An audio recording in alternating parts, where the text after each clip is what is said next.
का कोई पीडीएफ नहीं होता है ना। मैं फिर भी उसमें जितने एक्सेल के पीडीएफ है सारे सेंड कर दूंगा। उसमें कुछ कुछ कहीं कहीं एक्सेल के फॉर्मूले के बारे में बताया गया है, वो भी आपको पता चल जाएगा। सर ये तो बताए थे ना, इंट्रोडक्शन ऑफ कंप्यूटर। मैंने बताया था इंट्रोडक्शन ऑफ कंप्यूटर, क्योंकि ये देखो ये आपको ये जो कंप्यूटर फंडामेंटल है, इसको कंप्यूटर की इंट्रोडक्शन ही पता चलेगी इसमें ज़्यादातर, कंप्यूटर के अंदर के बारे में। अब देखो यहाँ के लिखा थर्ड डे है ना, थर्ड डे सर ये बता दिए। हाँ मैंने बता दिया था। देखो ये एक पहला ये ना ये बना रखा है इंट्रोडक्शन। ये आपको डे बाय डे सारे टॉपिक आपको अलग मिलेंगे इसमें, मैं सेम टॉपिक रिपीट नहीं करूँगा है ना। क्लास स्टार्ट करते हैं 1 मिनट में। अभी स्टूडेंट में थोड़े एक स्टूडेंट और ज्वाइन हो जाए हमारे। पिछली फंडामेंटल क्लास में मैंने क्या पढ़ाया था, आप सब बता सकते हो? तो मैंने पिछली फंडामेंटल क्लास में क्या क्या पढ़ाया था? वही सर को डेस्कटॉप के बारे में सर समझाया था सर, माउस, कीबोर्ड, सीपीयू। अच्छा, और क्या बताया था मैंने? और sir fundamental of computer sir. ये वाली चीज़ मैंने बताई थी, फर्स्ट डे ऑफ फंडामेंटल बताई थी है ना, जब हमारा पहले दिन क्लास स्टार्ट हुआ फंडामेंटल तब बताई थी मैंने। इससे पिछली क्लास में क्या बताया था? जैसे पिछली क्लास में फंडामेंटल क्लास हुई थी उसमें मैंने क्या बताया था आपको? स्ट्रक्चर ऑफ मेमोरी वगैरह ये सब बता दिए थे सर। हाँ मैंने उसमें मेमोरी के बारे में बताया था कि और अंदर जितने भी पार्ट्स होते हैं कैसे काम करते हैं है ना। जैसे कि मैंने सीपीयू के पार्ट्स के बारे में आपको इन्फॉर्मेशन दी थी कि कंट्रोल यूनिट, अर्थ में एएलयू और मेमोरी आपके कैसे काम करता है सीपीयू के साथ मिलके। तो आज हम सीखेंगे। एक बात पूछिए सर। Hello sir. हाँ पूछिए सर ये तो सर दूसरा टॉपिक है ना सर। हम लोग तो सर होम टैब पढ़ रहे थे सर। होम टैब पढ़ रहे थे? होम टैब पढ़ रहे थे सर। किसका पढ़ रहे थे होम टैब? देखिए मैंने आपको बताया था कि ऑल फ्राइडे क्लास होगी आपकी फंडामेंटल की। तो आज फ्राइडे है ना। हमारी जो डेली फ्राइडे क्लास होती है वो होती है हमारी फंडामेंटल की होती है 30 मिनट्स फंडामेंटल, 30 मिनट्स आपकी होगी रिवीजन। यस सर है ना। इसलिए जितनी भी फ्राइडे क्लास हुई है उसमें मैंने आपको फंडामेंटल की क्लास दी है। अब यहाँ पे हमारा ठीक है सर। ठीक है सर। तो यहाँ देखिए हमारा ठीक है सर फंडामेंटल। मैं आपको म्यूट कर देता हूँ यहाँ पे। एक बार सर थोड़ा पिछला क्लास वाला भी थोड़ा रिवीजन करा दीजिएगा सर थोड़ा इसमें। पिछला क्लास रिवीजन करा दूँ? पिछली क्लास में आप कहाँ थे? ना सर पिछला क्लास वाला थे सर, लेकिन थोड़ा हल्का रिवीजन थोड़ा करा दीजिएगा। पूरा डिटेल नहीं था, हल्का। चलिए कोई बात नहीं, ये क्लास जैसे ही खत्म होती फिर मैं आपको पिछला भी रिवीजन करा दूंगा। पिछले में हमने क्या पढ़ा था? Yes sir. मैंने अभी सबको म्यूट कर दिया है। तो आज की क्लास हम स्टार्ट करते हैं। जैसे कि आप देख सकते हो हम क्या सीखेंगे आज। कंप्यूटर फंडामेंटल हमारा कोर्स चल रहा है ना। आज हम पढ़ेंगे मेमोरी के बारे में। आज हम पढ़ेंगे मेमोरी के बारे में कि मेमोरी में जितने भी हमारे पार्ट्स होते हैं वो हमारे कैसे वर्क करते हैं, आखिर उनका काम क्या होता है कंप्यूटर के अंदर में। तो इससे पहले हमने पढ़ा था स्ट्रक्चर ऑफ मुकेश जी। हाँ मुकेश जी आपने हैंड नहीं किया, मैंने आपको अनम्यूट कर दिया है।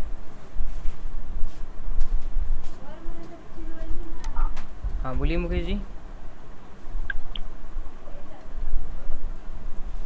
हेलो। हाँ बोलिए।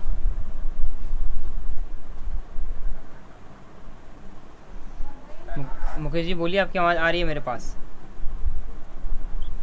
सर मेमोरी हो गया था। मेमोरी को मैंने इससे पहले आपको सिर्फ बताया था कि स्ट्रक्चर बताया था। मेमोरी के अंदर के इंटरनल काम के बारे में नहीं बताया था कि आखिर मेमोरी काम कैसे करती है आपकी कंप्यूटर में, है ना।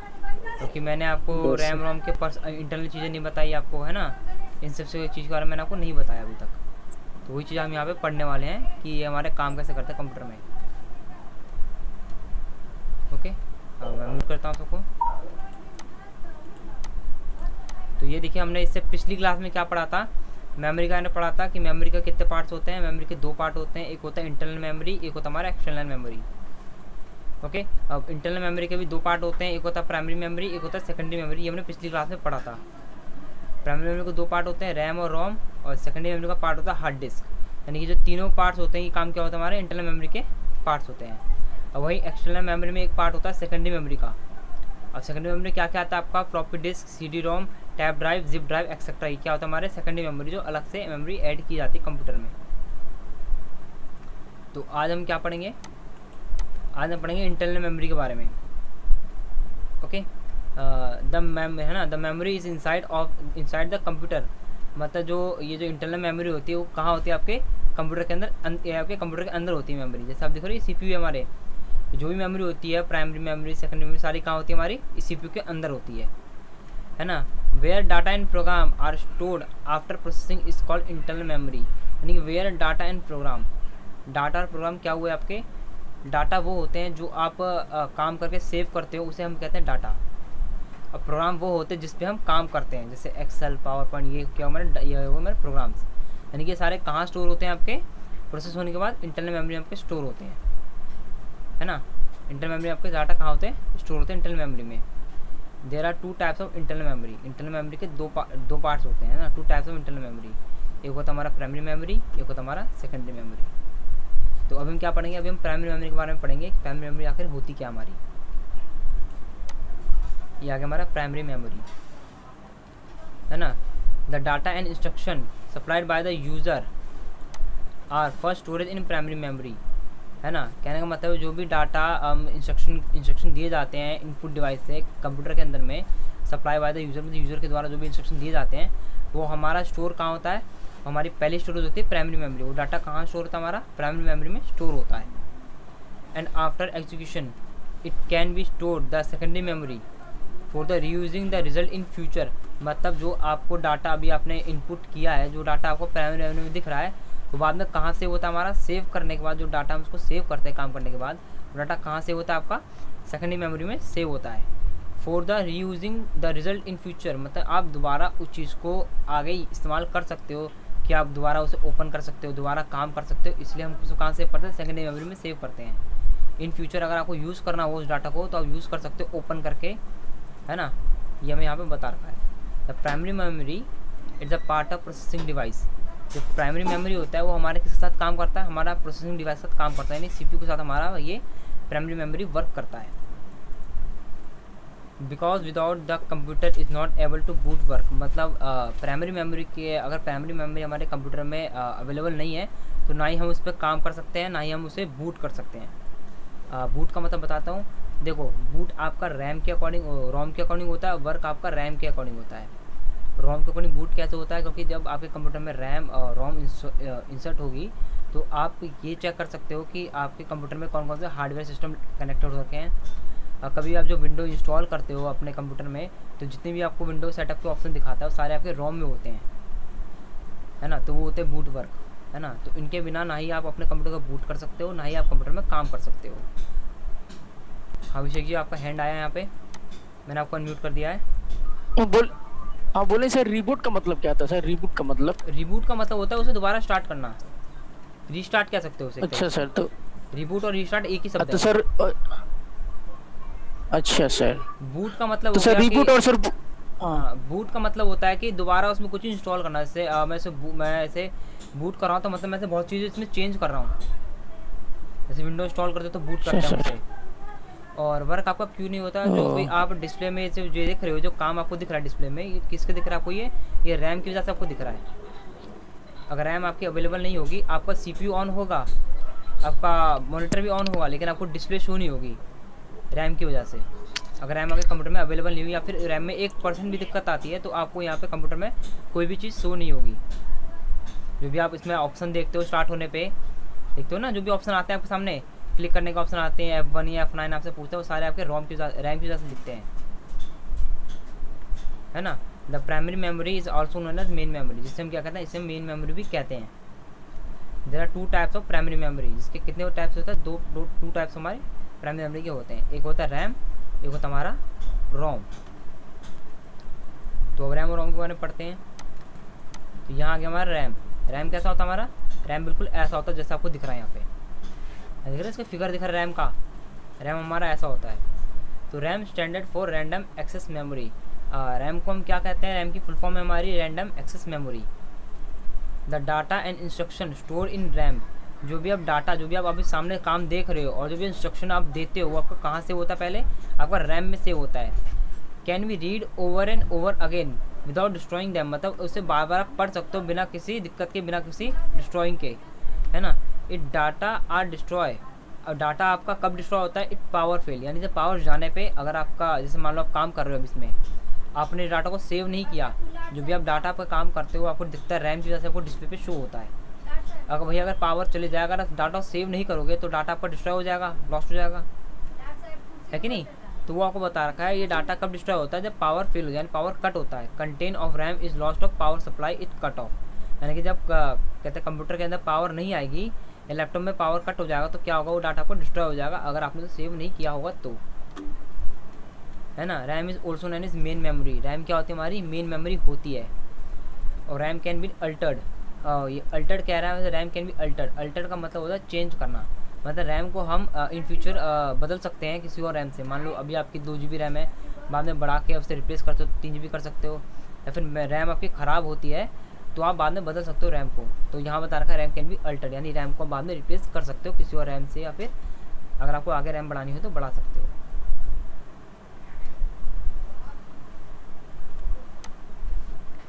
अब यहाँ पे है आपके सामने रोम, है ना। ROM standard for read only memory.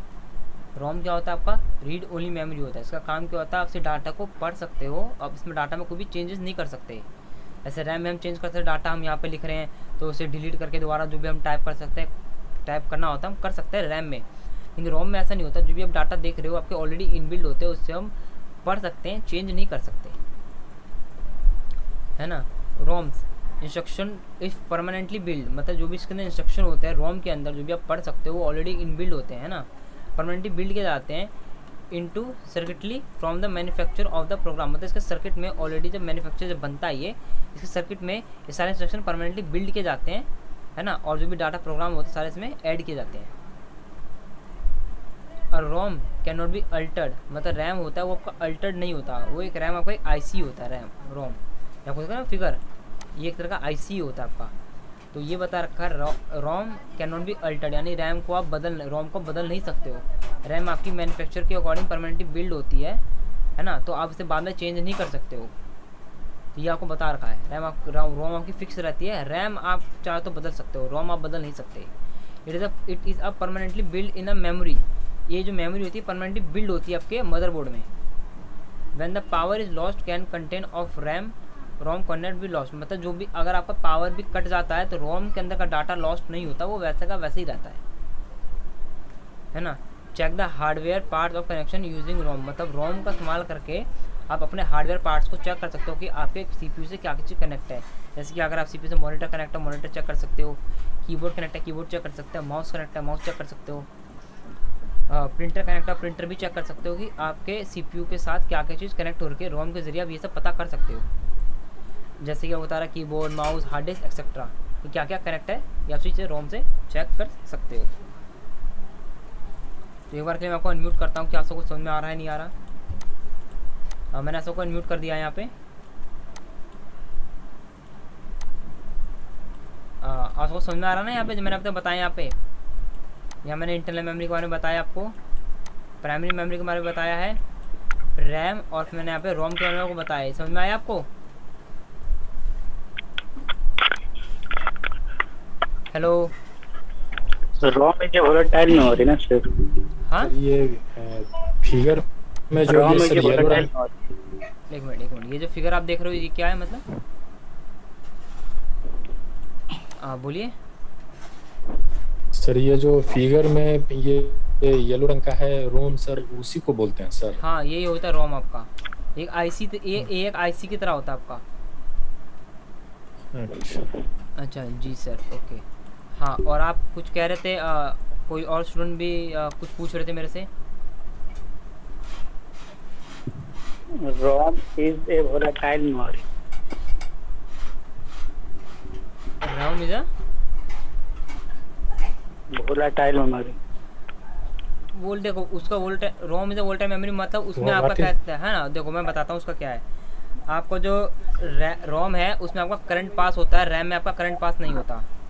RAM को आप निकाल सकते हो, है ना, रोम में आपका होता है आपका करंट पास होता है ना। वोलेटाइल मेमोरी बता रखा होगा उसके बारे में, है ना, उसके बारे में आगे पढ़ाऊंगा कि रोम में क्या क्या चीज़ होती है। सर ये हार्डवेयर के बारे में है क्या?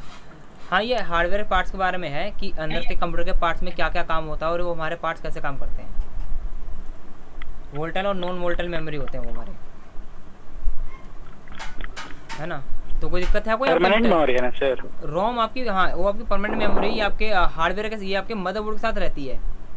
ये मदरबोर्ड के अंदर जब सीपीयू बनता है हमारे मदरबोर्ड इनबिल्ड होता है, तो जो रोम होता है वो परमानेंटली बिल्ड किया जाता है सर्किट के अंदर जब ये बनता है ना। रैम ये टेम्परेरी, रैम आपके, रैम के अंदर का डाटा वो आपका टेम्परेरी होता है। हाँ, और रैम भी आपकी एक टेम्परेरी मेमोरी है। अब बाद में चाहो तो इसे बदल सकते हो। हाँ अभिषेक जी, आप भी अनम्यूट हो, बोलिए। रैम में डाटा लॉस्ट हो सकता है? रैम में डाटा, अगर डाटा काम कर रहे हो, जैसे अभी मैं ये काम कर रहा हूँ आपके सामने, ओके, ये आपका रोम, ये आपका रैम में आपको दिख रहा है डाटा, क्योंकि रैम आपका उसको दिखा रहा है, मुझे डिस्प्ले शो कर रहा है। डाटा अभी कहाँ सेव है? आपका रैम में सेव है। अगर अभी पावर कट जाए तो मेरा कंप्यूटर ऑफ हो जाएगा, अगर मैंने जो भी डाटा टाइप किया वो सारा मेरा लॉस्ट हो जाएगा। तो रैम आपका टेम्परेरी मेमोरी है, रोम आपकी परमानेंट मेमोरी है। रोम में जो भी डाटा, जो भी आपको इंस्ट्रक्शन दिखते हैं वो परमानेंट बिल्ड होते हैं, आप उसे चेंज नहीं कर सकते, है ना, बस पढ़ सकते हो और उसका डाटा लॉस्ट नहीं होता पावर सप्लाई कट होने पे। Hello sir. हाँ बोलिए। Hello sir. हाँ बोलिए, आपकी आवाज़ आ रही है। हाँ बोले सर कि इंटरनल मेमोरी को सर रोम कर सकते हैं सर? इंटरनल मेमोरी, हाँ इंटरनल मेमोरी में ही रोम और रैम आता है। इंटरनल मेमोरी के दो पार्ट होते हैं, प्राइमरी और सेकेंडरी। प्राइमरी मेमोरी के अंदर आता है आपका रैम और रोम।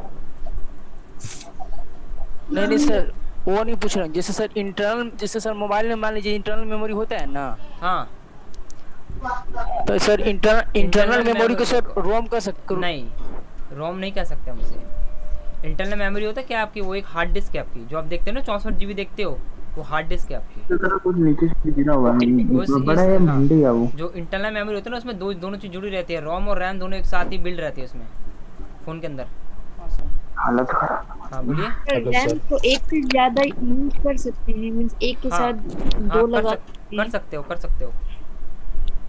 रोम नहीं कर सकते? रोम आपका ऑलरेडी बिल्ड रहता है, वो एक ही आईसी लगी रहती है, अब एक्स्ट्रा आईसी ऐड नहीं कर सकते।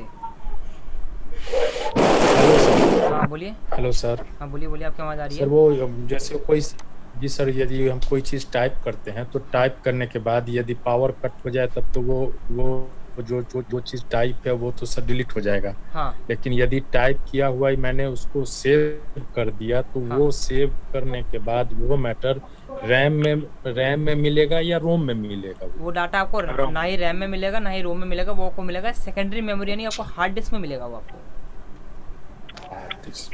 हार्ड डिस्क में मिलेगा, क्योंकि रैम में हम जो काम करते हैं, जो आपको डिस्प्ले में शो हो रहा है डाटा, वो आपको टेम्परेरी है, आप पढ़ सकते हो, चेंज कर सकते हो। अगर पावर कट होते हो डाटा डिस्ट्रॉय हो जाएगा। सेव डाटा करते हो तो चला जाता है सेकेंडरी मेमोरी में, यानी हार्ड डिस्क में सेव हो जाता है। ये सब इन फ्यूचर बाद में यूज़ कर सकते हो। यस। ओके, तो मैं म्यूट करता हूँ सबको। अब मैं आगे टॉपिक आगे पे क्लिक कराता हूँ। जैसे हमने रैम और रोम के बारे में यहाँ पे पढ़ा अभी, है ना, रैम और रोम क्या होती है, इन सबके बारे में हमने यहाँ पे जाना। अब यहाँ पे हम जानते हैं कि सेकेंडरी मेमोरी आखिर हमारी होती क्या है ना। सेकेंडरी मेमोरी हमारी होती क्या है? Secondary memory is basically use to store every data. मतलब सेकेंडरी मेमोरी होती है, उसका इस्तेमाल हम कैसे करते हैं? बेसिकली ज़्यादातर में सारा डाटा स्टोर करने के लिए करते हैं, एवरी डाटा, जैसे म्यूज़िक, सॉन्ग, वीडियो, फाइल्स हो गए या फिर और भी चीज़ हो गई, हम इसमें ज़्यादातर हम उसका यूज़ करते हैं सेकेंडरी मेमोरी में। Which are want to reuse, अगर आप चाहो तो उस डाटा को इन फ्यूचर दोबारा यूज़ कर सकते हो ना। आपने आज डाटा सेव किया, कल आप चाहो तो उसे दोबारा यूज़ कर सकते हो, आपकी मर्जी हो तो, है ना। इसमें क्या चेंज करना है, आगे हमें पढ़ना है, क्या करना है, वो हम उसमें कर सकते हैं सेकेंडरी मेमोरी में। It store every data in form of file, मतलब जो भी डाटा आप सेव करते हो वो कैसे सेव होता है? आपका फाइल के अकॉर्डिंग आपका सेव होता है, स्टोर होता है। The secondary memory is a random access memory, मतलब ये रैंडमली एक्सेस करती है आपकी, कि बार बार आप जब चाहो जब डाटा सब पढ़ सकते हो, जब चाहो डाटा इसमें एडिट करके डिलीट कर सकते हो। अगर आपकी मर्जी हो तो डाटा पढ़ सकते हो, इन फ्यूचर डाटा डिलीट भी कर सकते हो, तो वो आपको बता रहा है। It rotate eight a very high speed, मतलब जो आपका सेकेंडरी मेमोरी जो मेमोरी होती है वो की वेरी हाई स्पीड से रोटेट करती है आपके CPU के अंदर, है ना, तभी आपको वो डाटा आप इंस्टेंट ओपन या क्लोज कर सकते हो। To read and write, read and write मतलब हम देख सकते हैं और उसमें राइट भी मतलब काम कर भी सकते हैं। है ना। Hard disk in example of secondary memory, जो हार्ड डिस्क होती है वो आखिर क्या होती है, सेकेंडरी मेमोरी का एक एग्जांपल होती है। यानी जो भी कंप्यूटर में सेकेंडरी मेमोरी होती है इंटरनल में, उसे कहते हैं हार्ड डिस्क। जैसे यहाँ पे मैं आपको हार्ड डिस्क के बारे में बताता हूँ। यहाँ पे हार्ड डिस्क आपको कुछ इस तरह की होता है, जैसे आपने देखा होगा हार्ड डिस्क, जैसे HD डिस्क भी कहते हैं, hard disk drive, HD drive कहते हैं। It is the most indispensable storage device of a computer, मतलब ये मोस्ट यूजफुल, मतलब मोस्ट इंपॉर्टेंट है ना, इंपॉर्टेंट डिवाइस है हमारा कंप्यूटर का। क्योंकि अगर एग्जांपल जैसे हार्ड डिस्क हमारा इंपॉर्टेंट क्यों है मैं बताता हूँ। अभी आप जो भी आप काम देख रहे हो, जो भी आपके सॉफ्टवेयर विंडो आपकी इंस्टॉल हो रखी है, सारी आपकी हार्डवेयर यानी कि आपकी हार्ड डिस्क में सेव हो रखी है। इन फ्यूचर वही मान लो अगर आप ये बोलो कि बिना हार्डवेयर के अपना कंप्यूटर ऑन भी कर ले, तो डाटा स्टोर कहाँ करोगे। फाइल अगर आपने एक्सेल में काम किया, वर्ड पे काम किया, डाटा सेव करते हो ना आप, तो कोई भी आप मूवी डाउनलोड करते हो या सॉन्ग डाउनलोड करते हो प्ले करने के लिए, तो उसे स्टोर कहाँ करोगे। रैम में तो स्टोर होगी नहीं, रोम में तो स्टोर हम कर ही नहीं सकते क्योंकि मैन्युफैक्चर इनबिल्ड होती है, डाटा कहाँ स्टोर करेंगे। तो इसलिए हमारी एक सेकेंडरी मेमोरी दे रखी है, इसमें हम डाटा ऑटोमेटिक स्टोर कर सकते हैं अपना। All the program software etcetera, जैसे कि जो भी प्रोग्राम या सॉफ्टवेयर होते हैं उसमें सेव होते हैं हमारे, ये हार्ड डिस्क में सेव होते हैं हमारे। Which you need are store in a hard disk, जिसे आप हार्ड डिस्क में स्टोर कर सकते हो। It is a fix disk of the computer system, ये आपके कंप्यूटर सिस्टम में एक डिस्क होती है जो फिक्स होती है हमारी, है ना। अगर इसको निकाल दोगे तो कंप्यूटर आपका स्टार्ट भी नहीं होगा। You can not transfer the hard disk anywhere of computer, मतलब इसको निकाल कर किसी कंप्यूटर में ट्रांसफर नहीं कर सकते हो, क्योंकि जिस कंप्यूटर से निकालते हो उस कंप्यूटर का सारा डाटा आपका हार्ड डिस्क में होता है। विंडोज से लेके एवरी टाइप ऑफ डाटा वो किस में होता है, आपका हार्ड डिस्क के अंदर होता है, इसलिए आप उसे निकाल के दूसरे कंप्यूटर में एक्सचेंज नहीं कर सकते, है ना। It rotate at the very high speed varying from 1000 RM to 6000 RM। तो ये कह रहा है जो आपका हार्ड डिस्क होता है वो वेरी हाई स्पीड से रोटेट करता है। कितने रोटेट करता है, varying from 1000 RM to 6000 RM। ये RM का फुल फॉर्म होता है राउंड पर मिनट। ये आपका 1000 राउंड पर मिनट से लेकर 6000 राउंड पर मिनट तक आपका ये रोटेट करता है। जितना ये हाईली रोटेट करेगा उतनी जल्दी आप फाइल को ओपन और क्लोज कर सकते हो। जितना आपका स्लो हो रहा होगा प्रोसेसर, जितना आपको ये स्लो रन करेगा उतना ही आपका ये ओपन भी स्लो होगा, और अगर डाटा क्लोज करोगे उतना ही आपको ये स्लो होगा, है ना। इस storage capacity varying from few kilobyte to terabyte, यानी कि केबी से लेकर टीबी तक इसका ये काम होता है। अभी तो आगे भी बढ़ चुके हैं और भी, है ना। किलोबाइट तो पता है, किलोबाइट यानी केबी, टेराबाइट यानी टीबी। तो जीबी और एमबी का फुल फॉर्म बता सकता है कोई, मैं आप सबको अनम्यूट कर देता हूँ। तो ये बताइए जीबी और एमबी की फुल फॉर्म बता सकते हो आप। गीगाबाइट मेगाबाइट गीगाबाइट और मेगाबाइट, बहुत बढ़िया। अब ये बताइए कि हमारे 1 GB में कितने MB होते हैं। 100 MB sir, 100 MB sir. 1 GB में 100 MB होते हैं। Yes sir. 1024 MB sir. हाँ 1024 MB होते हैं। Yes sir, yes sir. 1 GB अगर देखो, अगर 100 MB होता है तो वो तो 5 मिनट का काम है। 100 MB अपने फ़ोन से यूँ ऐसे ही उड़ जाते हैं एक वीडियो देखने में। तो वही देखो कि आपको 2 GB मिलता है दिन का, तो 2 GB यानी 200 MB आप जैसे बोल रहे हो, तो वो 2 मिनट का काम है उड़ना, है ना। नहीं सर, 1000 MB होता है सर। 1024 MB होता है हमारा 1 GB में। वही 1 टेराबाइट में कितने GB होते हैं।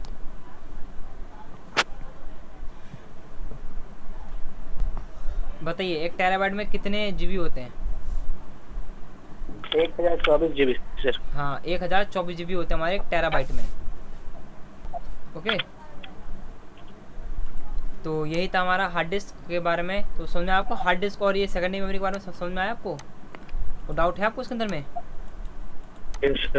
नहीं सर, है ना। ऐसी अभी जैसे हमने मेमोरी के बारे में पढ़ा है, कंप्यूटर मेमोरी क्या होती है। हाँ अभिषेक जी आप अनम्यूट हो, अब बोलो। सर बीट क्या होता है। जैसे सर अगर हम लोग कोई नेट चलाते हैं तो इसमें देखते हैं, इसमें दिखाता है कि इतना केबी पर सेकंड चल रहा है सर। बाइट्स होता है। हाँ सर, हाँ सर। और उसके सर और जब स्लो होता है सर। बोलो। तो सर बाइट्स क्या होता है सर। बाइट्स आपका सबसे कम होता है। देखो पहले बाइट्स होता है, फिर आपका किलोबाइट आता है, फिर मेगाबाइट, फिर गीगाबाइट, फिर टेराबाइट, है ना। बाइट सबसे कम होता है। सर मेगाबाइट का सर यूज क्या कर सकते हैं, क्या होता है सर। मोबाइल में हो सकता है सर। मेगाबाइट यानी MB। हाँ सर, हाँ तो मोबाइल में हो सकता है। और उससे सर ज्यादा सर, उससे ज़्यादा देखो मेगाबाइट का देखो नॉर्मली एक एमबी बना रखी है ना, एक नॉर्मली एक पदार्थ बना रखा है जिससे आप डाटा स्टोर कर सकते हो एमबी में, है ना। तो डाटा की लेंथ बताता है आपको, डाटा की लेंथ बताता है कितना लंबा डाटा है, कितना ज़्यादा है डाटा इसमें। इससे हम ये पता लगाते हैं किलोबाइट, मेगाबाइट और गीगाबाइट से हम ये पता लगाते हैं डाटा जो आपका वो कितना ज़्यादा बड़ा है। सर केम आया है डाटा स्टोर करने के, अगेन बता देना प्लीज़। जीबी और एमबी और टीबी का बताना। देखिए ये एमबी और ये मेगाबाइट ये बता रखा हूँ मैं आपको, किलोबाइट, मेगाबाइट, टेराबाइट और टीबी ये आपको बता रहा है। इसकी स्टोरेज होती है, जो हार्ड डिस्क होता है इसकी स्टोरेज कैसी होती है, किलोबाइट से स्टार्ट होती है और टेराबाइट तक एंड होती है। अभी तो और भी चीज़ें बढ़ गई हैं इसके अंदर में, है ना। और भी डाटा क्या होता है हमारे इसके अंदर बढ़ गए हैं। ये को बता रहे थे स्टोरेज आपसे फ़ोन में स्टोर होता है ना कि आपका 64 GB का रैम है ना, 64 GB इंटरनल है आपका, इसका 32 GB इंटरनल है। तो वही आपको बता रहा है जैसे आपके फ़ोन में इंटरनल मेमोरी होती है वैसी कंप्यूटर के अंदर इंटरनल मेमोरी होती है, उसके कहते हैं हार्ड डिस्क। उसके जो स्टोरेज कैपेसिटी होती है, उसकी जो डाटा स्टोर करने की जो कैपेसिटी होती है वो किलोबाइट से स्टार्ट होती है और टेराबाइट तक एंड होती है। उसके अंदर बहुत सी चीज़ें आती है, आपका मेगाबाइट भी आता है, गीगाबाइट भी आता है, यानी कभी कभी आपके हार्ड डिस्क में 500 GB डाटा हार्ड डिस्क होती है, कभी 250 MB की भी डाटा होती है, 250 GB की भी हार्ड डिस्क होती है। तो वो आपको बता रहे हैं यहाँ पे इसकी स्टोरेज कैपेसिटी आखिर कितनी तक होती है। हाँ, तो आज की क्या कहते हैं फंडामेंटल क्लास हम यही एंड करते हैं। दो जनों ने मैंने आपको अनम्यूट कर दिया है। मैंने आपको अनम्यूट कर दिया आतिफ जी। सर ये गीगाबाइट की जो मेगाबाइट ये एक तरह की इकाई होती है? नहीं, ये एक क्या कहते हैं, ये आपके डाटा होते हैं एक तरीके के, स्टोरेज कैपेसिटी बताते हैं। ये एक स्टोरेज कैपेसिटी के नाम है। मेरा नाम क्यों नहीं शो हो रहा है? मेरा आपका नाम देखिए मैं बता देता हूँ। किलोबाइट है ना, किलोबाइट आपका सबसे कम स्टोरेज होता है, इसमें आप सबसे कम डाटा स्टोर कर सकते हो। जैसे मान लो अभी एक जो अब जब सॉन्ग भी डाउनलोड करते हो वो भी आपका कम से कम 5 MB का होता है, नहीं 5 मेगाबाइट का होता है। तो किलोबाइट में उसमें स्टोर भी नहीं कर सकते हो। तो ये आपके स्टोरेज की कैपेसिटी को इंक्रीज़ करने के लिए आपको मेगाबाइट, गीगाबाइट ऐसे स्टोरेज कैपेसिटी बनाए गए हैं हार्ड डिस्क के अंदर में। जैसे आप मेमोरी कार्ड भी खरीदते हो तो कितने गीगाबाइट खरीदते हो? 4 गीगाबाइट, है ना, 16 गीगाबाइट ऐसे खरीदते हो ना, है ना। हाँ, जीबी की फुल फॉर्म है गीगाबाइट और एमबी की फुल फॉर्म में मेगाबाइट। वैसे आपको यहाँ पर लिखा रखा होगा केबी से लेकर टीबी आपका हाई होता है, इसमें आपके 1024 GB होते हैं। उन 1024 GB को मिलाकर बनता है हमारा 1 TB, है ना। ऐसे आपको यहाँ बता रखा है सारे स्टोरेज कैपेसिटी आपके MB, GB, TB, KB सारे आपको स्टोरेज कैपेसिटी है। केबी में कितना होता है? केबी आपका आता है कहते हैं 1000 है ना, 1024 बाइट होता है, जो आपको बहुत ही कम होता है। तारिक के क्या नाम है इसका, है ना।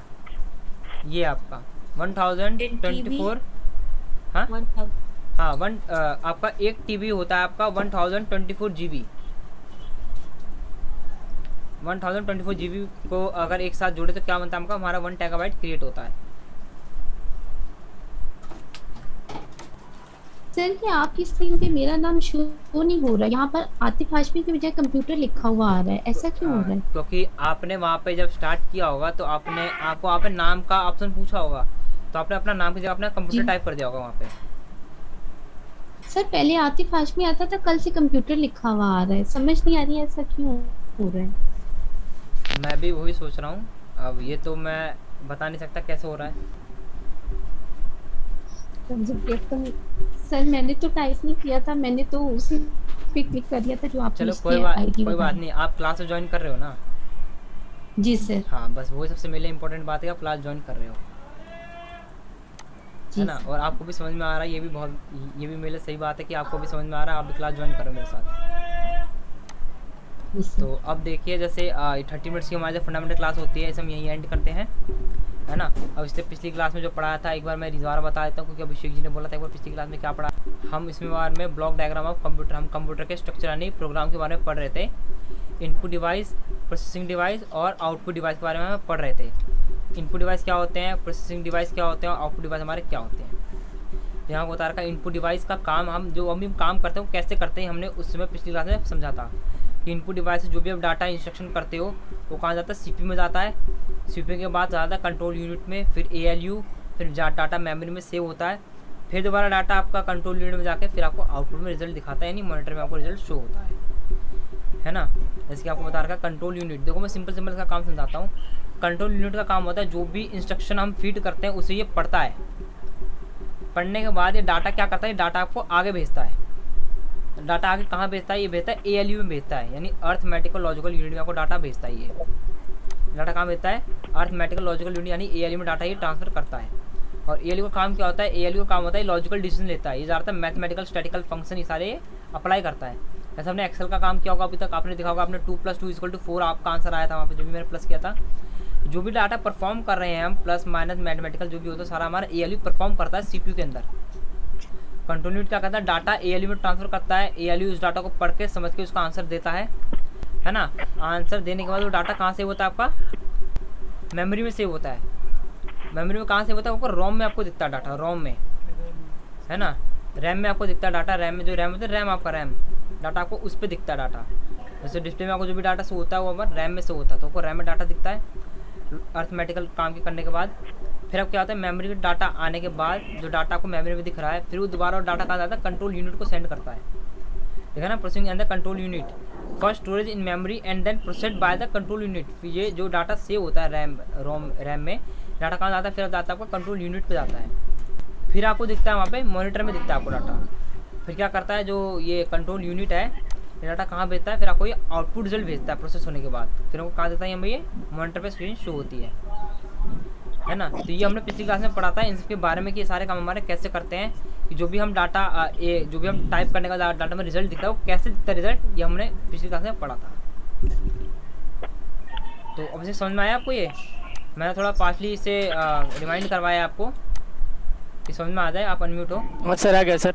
हाँ सर समझ में तो सर आ गया। तो मुझे हाँ। सर ये कहने का मतलब है कि थोड़ा हल्का थोड़ा याद हाँ। थोड़ा दिला दीजिए। हाँ, यही चीज़ मैंने आपको याद दिला दी कि काम कैसे करता है, मैंने शॉर्टली बता दिया पूरा। तो आज हम दोबारा, है ना, तो एक्सेल में मैं आपको थोड़ा आगे पढ़ा देता हूँ, है ना। तो मैं यहाँ पे एक्सेल ओपन करता हूँ।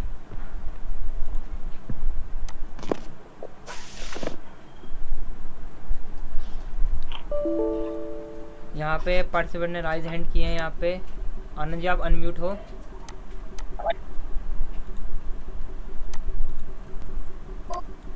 आनंद जी आप अनम्यूट हो, बोलिए। सर एक ही कंप्यूटर में 2 MS ऑफिस इंस्टॉल कर सकते हैं सर हम लोग? 2 और वो MS वर्क करेगा? हाँ वो वर्क करेगा, आप कर सकते हो। जैसे सर मान लीजिए MS ऑफिस 13 रखें और MS ऑफिस 7 रखें, तो हाँ, दोनों वर्क करेगा रन करेगा? वर्क करेगा वर्क करेगा सर जी, करेगा। ठीक है सर। एक कुछ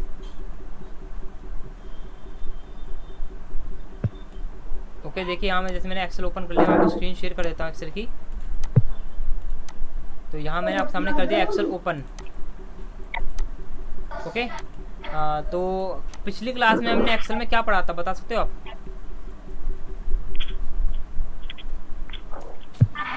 बताइए, पिछली क्लास में हमने एक्सेल में क्या पढ़ा था? होम टैब हमारा पूरा क्लियर हो गया था। Style cell editing, number style cells editing. अच्छा, ये सब हमने पढ़े थे ना यहाँ पे। नंबर स्टाइल सेल्स और एडिटिंग, हमने इसके बारे में कल जानकारी ली थी कि ये सारा हमारा काम कैसे करते हैं। तो ये देखिए, आज हम आगे पढ़ते हैं। पहले मैं छोटा सा कुछ क्वेश्चन पूछना चाहूँगा आप सबसे। अब ये देखिए, जैसे कि मैंने यहाँ पे नंबर लिखा है। ओके, यहाँ पॉइंट के बाद नंबर आ रहे हैं, पॉइंट के बाद नंबर आ रहा है आपके सामने। मैं थोड़ा स्क्रीन को बड़ा करता हूँ और यहाँ आप सबको दिख रहा होगा पॉइंट के बाद नंबर आ रहे हैं। दिख रहा सबको? स्क्रीन शो हो रही होगी अच्छी तरह से। तो मेरा सवाल आप सबसे ये है कि आपको इसी सेल के अंदर इस डाटा को बिना छेड़े या बिना दोबारा टाइप करवाए आपको पॉइंट के बाद 1 डिजिट दिखाने हैं। कैसे दिखाओगे? इसी डाटा के अंदर बिना इसी नंबर को टाइप करे। कौन सा फार्मूला बताया था? इंट बताइए। देखो मैं एक सिंपल पूछता हूँ, ईमानदारी से बताना किस किसने घर पे सारे साथ के साथ हमने मैथमेटिकल फंक्शन अप्लाई किए थे घर पे अपने यहाँ बैठ के। वो हैंड्स कर देना, बाकी मैं हैंड तो बाद में देखूंगा। किस किसने प्रॉपर्ली इस्तेमाल किया घर पे ये सारे फंक्शन को बैठ के, वो बताया। हैंड कीजिए। 2 पार्टिसिपेंट की हैंड आया, मैं भी नाम नहीं पढ़ रहा किसी का भी। ऑटोमेटिक सम के बारे में बोल रहे सर। ऑटोमेटिक सम नहीं बोला मैंने। मैंने आपको बोला जो नंबर मैंने टाइप किया सेल पे, मैंने नंबर पॉइंट के अकॉर्डिंग टाइप किया है ना, नंबर के बाद पॉइंट के भी नंबर है कुछ, तो मैंने ये कहा है आपसे, आपका क्वेश्चन ये है कि आपको इसी सेल के अंदर पॉइंट में आपको मुझे पॉइंट का एक डिजिट दिखाना है इस सेल में, लेकिन बात ये है कि आपको रीटाइप नहीं करना है डाटा को,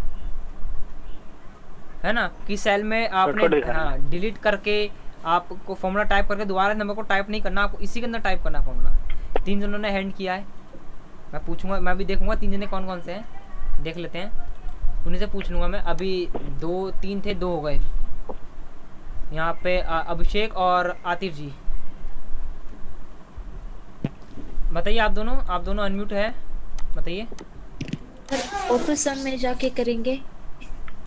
ऊपर सम में जाके सिलेक्ट किया, सम में गया मैं, यहाँ तो सम आ गया मेरा, मतलब मेरा तो डाटा चला गया।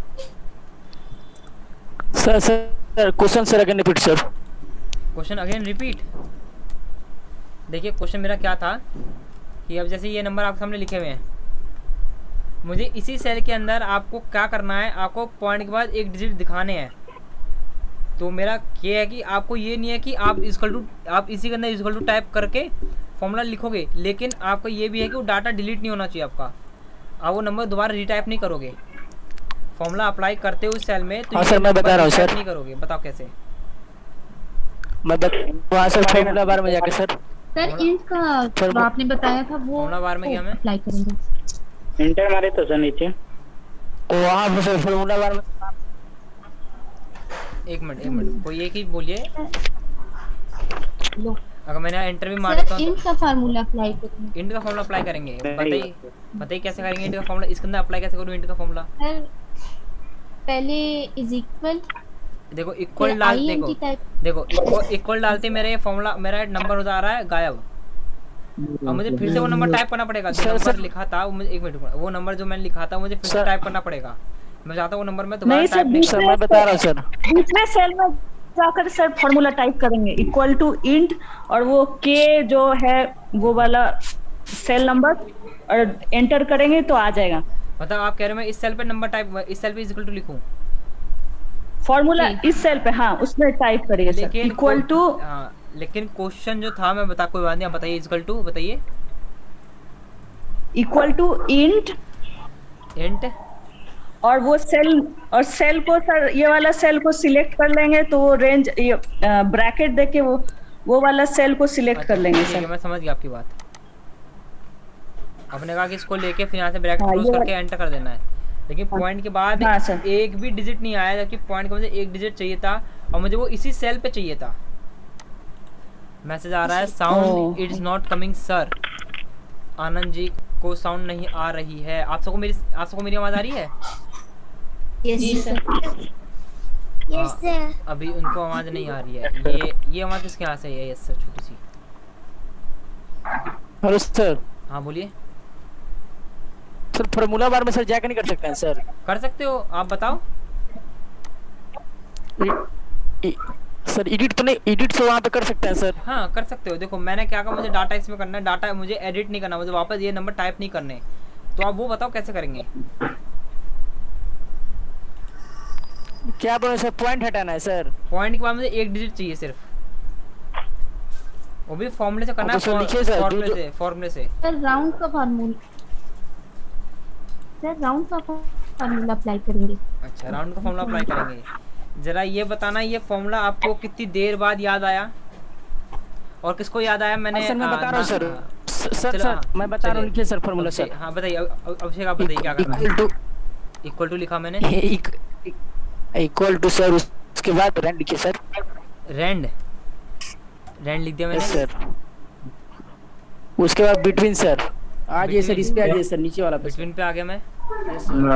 हाँ क्लिक कीजिए सर उसको। उसके बाद सर ब्रैकेट सर। फिर आवाज नहीं आ रहा सर। कोई बात नहीं, आप बोलिए, मैं सबको म्यूट करके राउंड कर लगेगा राउंड। एक मिनट, मैं एक बार अभिषेक जो बोल रहे मैं सुन लेता हूँ, बहुत देर से कुछ बोलना चाहते हैं, मैं सबको म्यूट करके सिर्फ अभिषेक को अनम्यूट कर देता हूँ एक बार। आप सबने हैंड किया है, मैं आप सबके हैंड का आंसर सुनूंगा। अभिषेक जी आप अनम्यूट, आप बोलिए।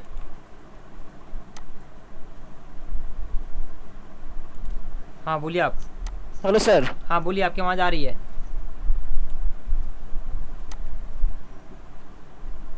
अभिषेक जी बोलिए, आपकी आवाज़ आ रही है। Hello sir. हाँ हाँ आपकी आवाज़ आ रही है, आप बोलिए।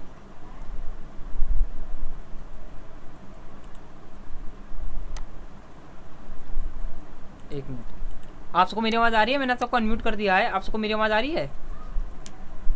जी सर। यस क्या हुआ अभिषेक जी, आपको मेरी आवाज़ नहीं आ रही? आप बोल नहीं रहे हो अब? चलिए कौन बता रहा था आगे आंसर? राउंड होगा सर, राउंड होगा। फॉर्मूला है। तो अब एक मिनट मुझे ये बताइए, आपको कितनी देर बाद ये फॉर्मूला आपको याद आया? किसने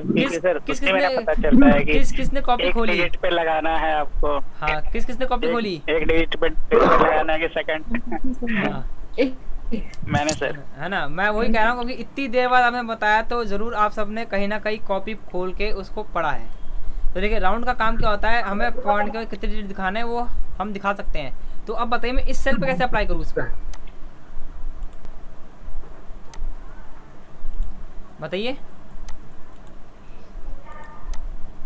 आपने फॉर्मूला बताया है राउंड का, अब उसे अप्लाई करना भी बताइए मुझे। सर उस सेल पे तो नहीं होगा सर, एल पे। क्यों नहीं होगा? एल पे मुझे उसी सेल पे करना है और वो होगा। सर तो ऊपर हो सकता है, ऊपर नहीं होगा, हो सकता है, नीचे वाले रो में हो नहीं, सकता है। इसी में करना है मुझे, इसी सेल में करना और ये ऐड होगा। मैं बताऊं कैसे होगा? जी सर बता दें। आप देखो दो तरीके, अगर आप मान लो जैसे आपने काम करा है, आपने यहाँ पे कोई भी टेक्स्ट लिखा, अब मान लो आप उस टेक्स्ट को एडिट करना है तो आप क्या करोगे? आप जैसे इस पे सेल को सिलेक्ट करके टाइप करते हो तो पूरा सेल डिलीट हो जाता है, टेक्स्ट डिलीट हो जाता है ना आपका। लेकिन यहाँ देखो मैं तो काम कर पा रहा हूँ उस पर, देखो कैसे। तो दो तरीके बताता हूँ आपको, जैसे अभिषेक ने भी तरीका बताता है। क्लिक करके आप फॉर्मूला, अब यहाँ पे क्लिक करो, अब आगे टाइप करोगे आपको टाइप हो जाएगा। एक तरीका ये है फॉर्मूला बार में काम करने का, ओके। दूसरा तरीका क्या, अब यहाँ डबल क्लिक करो, डबल क्लिक करने के बाद काम कर सकते हो, ओके। और तीसरा तरीका है आप अपने कीबोर्ड से प्रेस करो F2। आप कहते हो ना सर फॉर्मूला दिखाओ, आप उस सेल पे क्लिक करो, आप यहाँ से फॉर्मूला चेक करते हो, मैं F2 प्रेस करता हूँ तो आपको यहाँ पे फुल फॉर्मूला शो हो जाता है, ओके। ये तीन तरीके हैं, आप चाहो तो टेक्स्ट को री एडिट कर सकते हो। सर ये जो आपने तरीके बताए हैं इनको एक बार फिर बता दें। हाँ मैं बता देता हूँ, जैसे अगर एग्जाम्पल जैसे आपने यहाँ पे नाम लिखा है, ओके, ये आपने यहाँ पे नाम लिख दिया है। अब बाई चांस आपको ये क्या कहते हैं, इस नाम के आगे आपको एक और नाम ऐड करना है। अब अगर आप इस सेल पे आकर टाइपिंग करते हो तो क्या होता है, वो नाम आपका हट जाता है ना, आप ऐसा करा होगा आपने। तो हम क्या करेंगे, हम सिंपल इस्तेमाल कर सकते हैं, हम तीन तरीके इस्तेमाल कर सकते हैं इसके लिए। यहाँ पे राइज हैंड हो रहे हैं, एक बार मैं देख लेता हूँ किन किन के हो रहे हैं। आप जिन्होंने राइज हैंड किए हो सारे अनम्यूट हैं, मैं बता देता हूँ। तो इधर देखिए जैसे कि आप काम कर रहे हो इस पर, अगर आपको इसके आगे और भी टेक्स्ट लिखने हैं तो करना क्या, जिस सेल पे लिखने हैं उस सेल को सेलेक्ट कीजिए। एक ऑप्शन है फॉर्मूला बार का, आप यहाँ पे क्लिक करके आप जो भी आपको टेक्स्ट आगे टाइप करना है यहाँ पे टाइप कर सकते हो। फिर आगे देखो टाइप हो रहा है सेल में, यहाँ टाइप हो रहा है सेल में आपके, ये वो आपका पहला तरीका। और दूसरा तरीका क्या है, अगर यहाँ पे आपने टेक्स्ट लिखा फॉर्मूला बार में टाइप हो रहा है। हाँ फॉर्मूला बार में आपको टाइप करना पड़ेगा। ये पहले आप जो भी आप, हाँ बोलिए आप क्या बोल रहे हैं? जो भी आप सर कॉलम में टेक्स्ट कर रहे हैं ना सर, वो सब फॉर्मूला बार में। हाँ देखो इसका काम होता है, जो भी आप इस सेल में काम करो सारा आपको यहाँ पे वर्क दिखाएगा, आपने क्या क्या करा, क्या आपने यहाँ पे अप्लाई करा, क्या आपने टाइप किया, सारा आपको फॉर्मूला बार में शो होता है। अब समझ नहीं आती ना, है ना। और आतिफ जी आप क्या कह रहे थे, आप बताइए। सर यहाँ जहाँ आप टाइप कर रहे थे यहाँ पर एक बार क्लिक करना है, डबल क्लिक करना है आपको। हाँ देखो अगर आपको इस सेल को सेलेक्ट करना है तो आप वन टाइम क्लिक कीजिए। अगर आपको इस सेल में दोबारा काम करना है अंदर में, है ना, बिना इस टेक्स्ट को डिलीट किए, है ना, तो आप यहाँ डबल क्लिक कीजिए सेल में, तो आपका कर्सर वहाँ पे आ जाएगा टाइपिंग का, कि बाद में चाहो तो उसके आगे जो भी आप टेक्स्ट लिखना है वो आप यहाँ टाइप कर सकते हो। आप जैसे सेल पे जिस सेल पे आपको काम करना है उस सेल पे आप डबल क्लिक कीजिए, आपको वहाँ पे टेक्स्ट एडिटिंग का ऑप्शन आ जाएगा। अगर आपको ऐसे नहीं करना तो आप यहाँ पे क्लिक करके भी काम कर सकते हो। यहाँ क्लिक कर दोगे ना बार पे बस। ओके, अब आपका क्या है, एक और ऑप्शन बताया वो है आपका F2। अगर आपको टेक्स्ट में एडिट करना था F2 प्रेस करके भी एडिट कर सकते हो। जैसे यहाँ मैंने प्रेस किया F2, देखो कर्सर आ गया मेरे वहाँ पे, टाइपिंग का कर्सर आ गया। तो इस तरह से आप 3 तरीके आप टेक्स्ट को उसी सेल में टेक्स्ट को एडिट कर सकते हो अपने अकॉर्डिंग। ये बार बार आपको पूरा लिखने की दरकार नहीं पड़ेगी उस टेक्स्ट को। हाँ, जिस सेल पे आपको काम करना है उस सेल को क्लिक करना पड़ेगा, तभी आप उस पर वो वर्क करेगा आपका। अब जो आपने राउंड का फॉर्मूला बताया था वो मैं अप्लाई करके बताता हूँ। मैंने डबल क्लिक किया, स्टार्टिंग पे आया equal to round bracket open, यहाँ पे आया कॉमा, ओके मुझे क्या देना, मुझे देना 1 डिजिट, एक टाइप किया ब्रैकेट क्लोज और मैंने प्रेस किया एंटर। डाटा को मैंने कुछ छेड़ा नहीं, डाटा मैंने रीटाइप भी नहीं किया और मैंने उसी सेल पे आपको आंसर दिखा दिया। समझ आया आपको? सर उस सेल पे सर कर्सर रखिए ना, कर्सर रख देता हूँ, ये लीजिए। या डबल क्लिक करके आप फॉर्मूला प्रॉपर शो कर सकते हो, चाहे F2 दबा दो, सेल पे क्लिक हो गया, या फिर डबल क्लिक करो, आपको जो भी आपने टेक्स्ट किया सारा को शो हो जाएगा वहाँ पे।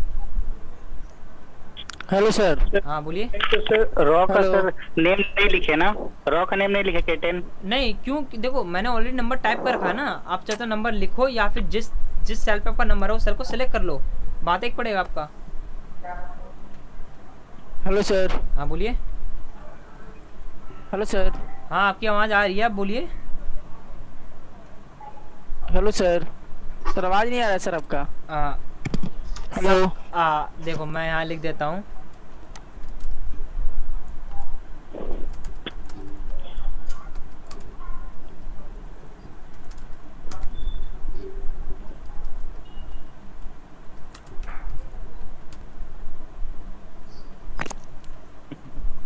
Hello sir. आपकी आवाज़ आ रही है, आप बोलिए। हाँ सर बोले हैं कि सर, बोले हैं सर PDF सर सेंड कर दीजिएगा सर, फॉर्मूला वाला। हाँ मैं सब कर दूंगा सेंड आपको। Yes sir. ओके, तो ये आपको समझ में आया? अगर किस सेल में अगर सर, और सर जो हम ग्रुप में सेंड कर दूंगा। और सर जो मैंने सर जो इक्वल टू रैंड वाला सर बिटवीन फार्मूला सर, हाँ कौन सा यूज होता है सर? देखिए कहीं सुना है सर इसको। देखो रैंड बिटवीन का काम होता है, आपको रैंडमली आपका नंबर एक्सेस करना हो तो हम इस्तेमाल करते हैं रैंड बिटवीन का। जैसे कि अब मान लो आपको यहाँ से लेके यहाँ तक जो सेल है आपका, है ना, इतने के अंदर इस सेल के अंदर आपको क्या करना है, आपको कम से कम 1 से लेके 20 तक नंबर 1 से लेके 20 तक के बीच में कोई भी नंबर आपको टाइप करना है इंस्टेंटली, कोई भी नंबर टाइप करना है 1 से लेके 20 के बीच में कोई भी नंबर आपको टाइप करना है इन सेल के अंदर में। तो आप क्या करोगे, ऐसे आप एंटर करोगे, ये है ना, ये ले लिया ऐसे टाइप करोगे ना आप। तो ऐसे में कितना टाइम लगाओगे करने में आप? ज़्यादा टाइम लग जाएगा ना आपको इसमें। तो हम क्या करेंगे, मैंने सबको करके डिलीट, यहाँ पे ऑप्शन आया है ग्रुप में ही सेंड कर दे सर। बिल्कुल मैं सेंड कर दूंगा, ग्रुप में सेंड कर दूंगा। जैसे मैंने को सेलेक्ट किया, यहाँ आपने टाइप किया इक्वल टू रैंड, यहाँ का रैंड बिटवीन, तो मांग रहा है आपसे बॉटम, आपको नंबर कहाँ से स्टार्ट करना है? मुझे 1 से स्टार्ट करना है, कॉमा 1 से सर, है ना। कहाँ तक चाहिए? मुझे 20 तक नंबर चाहिए, यानी 20 तक, 10 तक सर, 20 तक। ठीक है सर, 20 तक ले लेते हैं। तो यहाँ पे मैंने कहा ब्रैकेट क्लोज, तो रैंडम क्या करेगा, 1 से लेके 20 के नंबर, 20 के बीच में कोई भी नंबर आपको एक ऐड दे देगा। देखो मैं एक चीज सिखाता हूँ, अगर यहाँ से आपने प्रेस एंटर किया, देखो मैंने सिलेक्ट पूरा सेल किया, जहाँ तक मुझे चाहिए मैंने वहाँ पे सिलेक्ट किया है ना। हाँ क्या करना, कंट्रोल एंटर करना है, सिंपल एंटर। आपका क्या होता है वहीं पे आपको दिखाएगा। क्या हो गया सर? म्यूट कीजिए ना सर, आवाज बहुत आ रहा है सर, आवाज बहुत आ रहा है सर। नहीं मैंने म्यूट किया आपको। तो आपको यहाँ प्रेस करना है कंट्रोल एंटर। कंट्रोल एंटर क्यों प्रेस करना है? कंट्रोल एंटर जैसे प्रेस करोगे आपका आंसर क्या, आपका सारे सेल पे ऐड हो जाएगा। देखो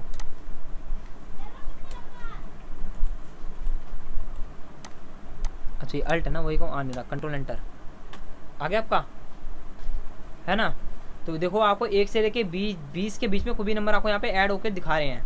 तो ये काम होता है रैंड बिटवीन का। इंस्टेंट नंबर आपको चाहिए होता है प्रैक्टिस के लिए, तो आप इस्तेमाल कर सकते हो। जैसे मैंने मार्कशीट में करके दिखाया था आपको, सेम वैसा ही हमारा ये।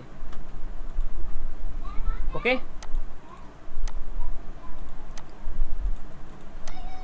समझ में आया आपको ये? यस सर, आ गया सर। ओके सर उतना रॉ भी रहना चाहिए ना सर, जैसे आप फर्स्ट बार सिलेक्ट किए थे तो उस समय 18 ही रॉ था,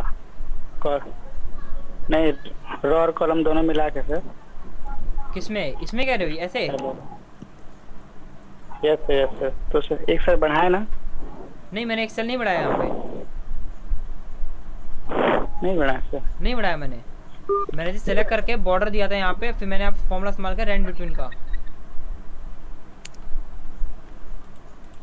जैसे सर अगर हम लेकिन सर सेल तो बड़ा है सर ना? नहीं सेल भी नहीं मैंने बढ़ाया, सेल तो सर मैंने कुछ भी नहीं बढ़ाया यहाँ पे। नहीं सर मैं बताऊं, जैसे सर मुझे तो सर सिर्फ के सेल पे काम करना था, लेकिन सर एल एम दोनों पे हो गया सर। क्योंकि मैंने सेलेक्ट किया था ना सबको, मैंने स्टार्टिंग में सेलेक्ट किया मुझे कहाँ तक काम करना है, तो उसी के अंदर काम हुआ। सर मोबाइल में काम नहीं करेगा सर? हाँ मोबाइल में नहीं काम करेगा? नहीं मोबाइल में भी काम करेगा बिल्कुल। अगर आपके मोबाइल में MS वर्ड MS एक्सेल है तो सब काम करेगा, सारे फॉर्मूले काम करेंगे आपके फोन के अंदर, सारे फॉर्मूले काम करेंगे जो भी आप एक्सेल में आप सीखते हो। मोबाइल में सब पॉसिबल है सर? पॉसिबल है, बिल्कुल पॉसिबल है। आप चाहे तो ये जो मैंने बताया अभी घर पे भी कर सकते हो, जो आपने स्टॉक रिकॉर्ड यहाँ बनाया ना। कैसे सर थोड़ा बताइए सर। देखो जो फोन में जो सॉफ्टवेयर है आप उसको इस्तेमाल करके स्टॉक रिकॉर्ड बना सकते हो। फोन में भी एक MS office excel, MS office word होता है मैक्सो की तरफ से, वो फ़ोन के लिए बनाया गया। आप चाहे गूगल प्ले स्टोर में सर्च मार लेना, आपको Maxo office phone Android phone के लिए मिल जाएगा गूगल पे। सेम ऐसा ही है, लेकिन वो आपको 13 के अकॉर्डिंग होगा। सेम आपको ऐसे ही है बिल्कुल एक्सेल, सेम फॉर्मूले आपके ऐसे अप्लाई होते हैं, सेम टैब आपको मिलेंगे, सेम ऑप्शन आपको मिलेंगे, आप काम कर सकते हो उसमें भी, है ना? ठीक है सर, ठीक है सर। वो पेड वर्जन है? नहीं पेड वर्जन नहीं है आपका, बिल्कुल नहीं। आपको बस गूगल से आपको क्या कहते हैं अपना ईमेल आईडी साइन अप करना है, वो आपको ओपन हो जाएगा। ईमेल। लेकिन सर प्ले स्टोर पे सर मारते हैं तो सर उसके जैसे सर बहुत सारा एप्लीकेशन आया है सर, कैसे बिल्कुल नहीं आएगा, बिल्कुल नहीं आएगा। आप एक बार सर्च तो कीजिए, आप देखते ही पहचान जाओगे कि ओरिजिनल फंक्शन ये आपका ओरिजिनल और बाकी डुप्लीकेट है। हाँ मैक्सो एक्सेल। अच्छा सर MS एक्सेल सर ना? हाँ MS एक्सेल। अब आपको मैं एक सवाल पूछता हूँ, नॉर्मली आप सबसे एक सवाल पूछूंगा। आप सबको प्लस माइनस मल्टीप्लाई डिवाइड आते हैं?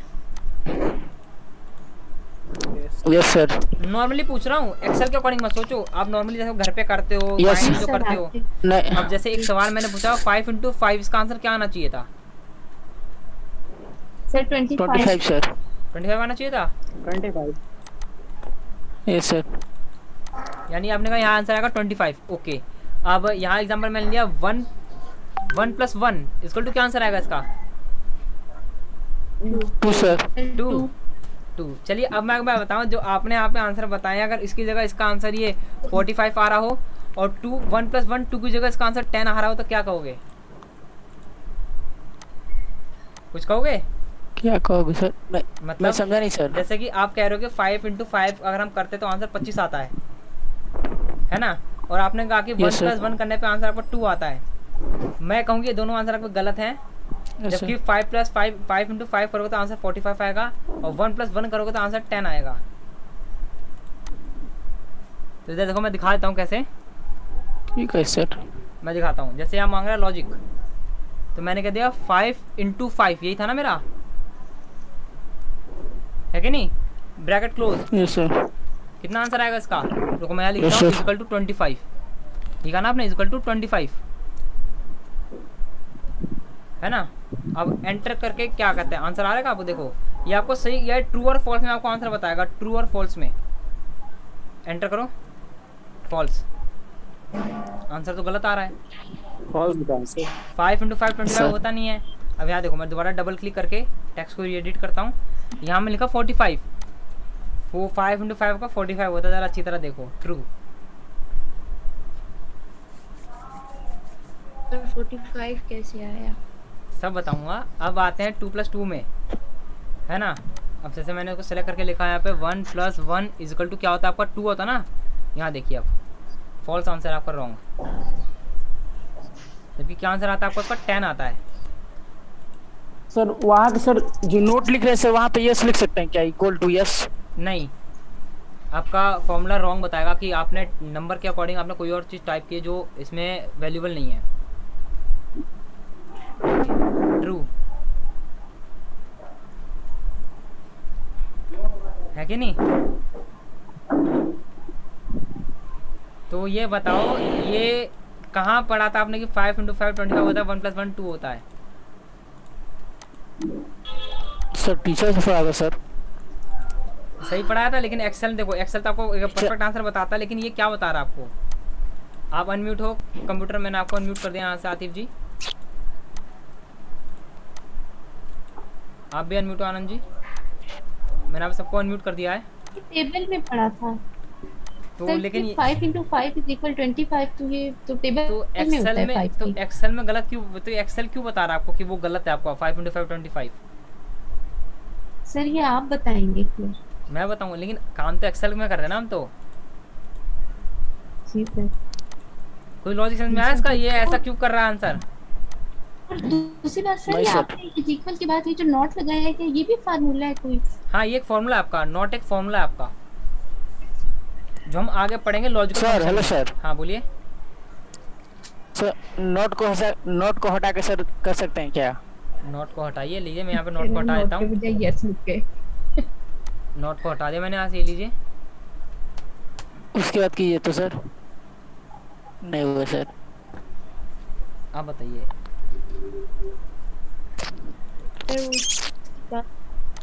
ऑटोमेटिकली समझाऊँ मैं? Yes sir. देखो यस सर। 10 की जगह कोई भी नंबर, आप कोई भी अपने अकॉर्डिंग नंबर सोचिए कि क्या आ सकता है यहाँ पे, 2 को छोड़ के बस। 4 सर।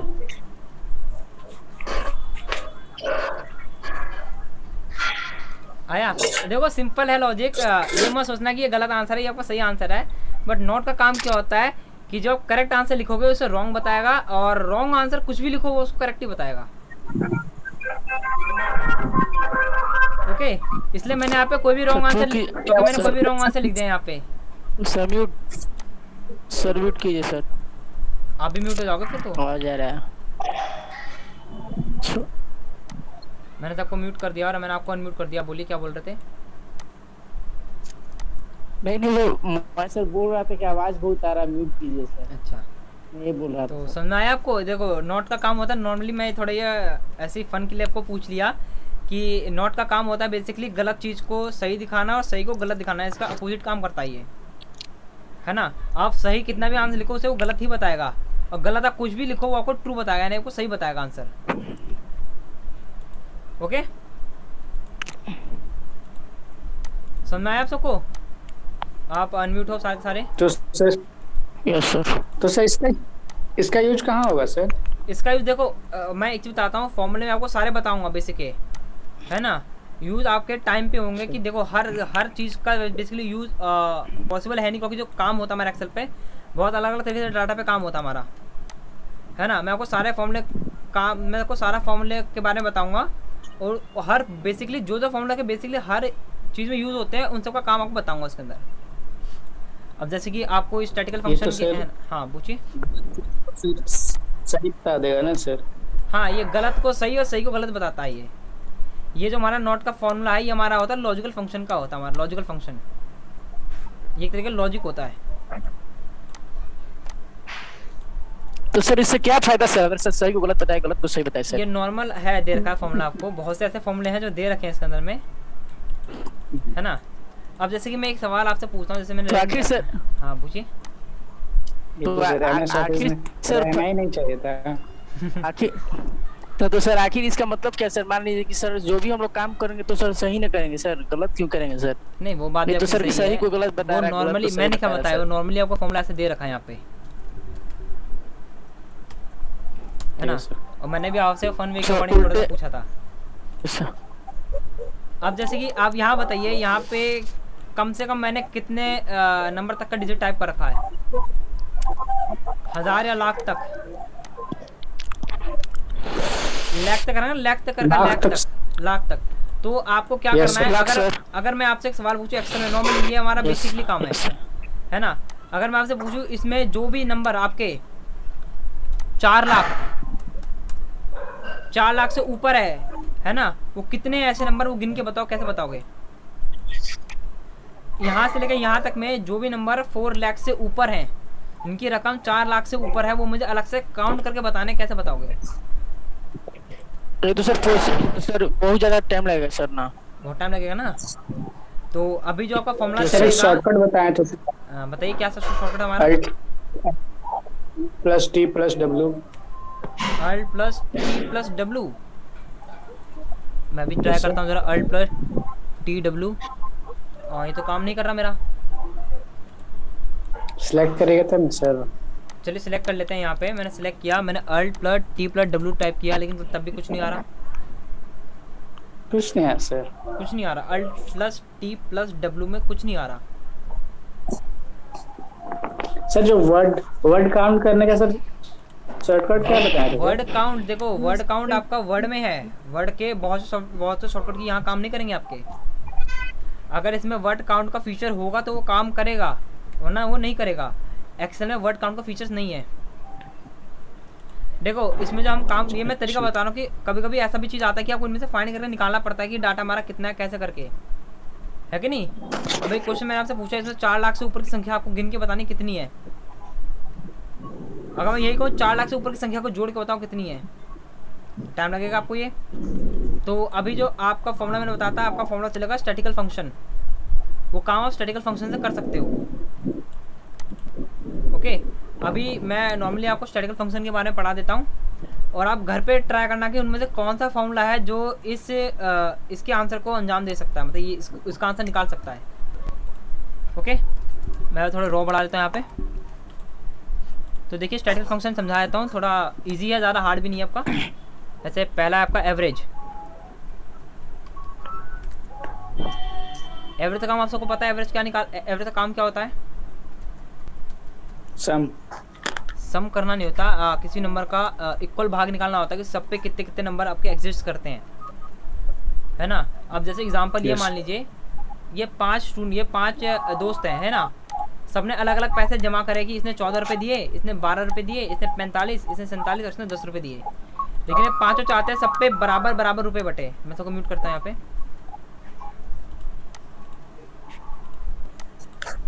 ओके, लेकिन ये पाँचों चाहते हैं सब पे बराबर रुपये बटे, तो हम क्या इस्तेमाल करेंगे? इससे कहते हैं हम एवरेज, है ना। एवरेज संख्या क्या है इसकी, तो हम क्या करेंगे? हम निकालेंगे एवरेज, जिससे पता लगेगा कि सब पे कितने कितने रुपये बटेंगे, समान अंक किस किस पे आएगा। इक्वल टू एवरेज मांग रहा है आपसे नंबर, तो मैं यहाँ पे पूरी रेंज दे दूंगा, यहाँ से लेके यहाँ तक। Bracket close, enter.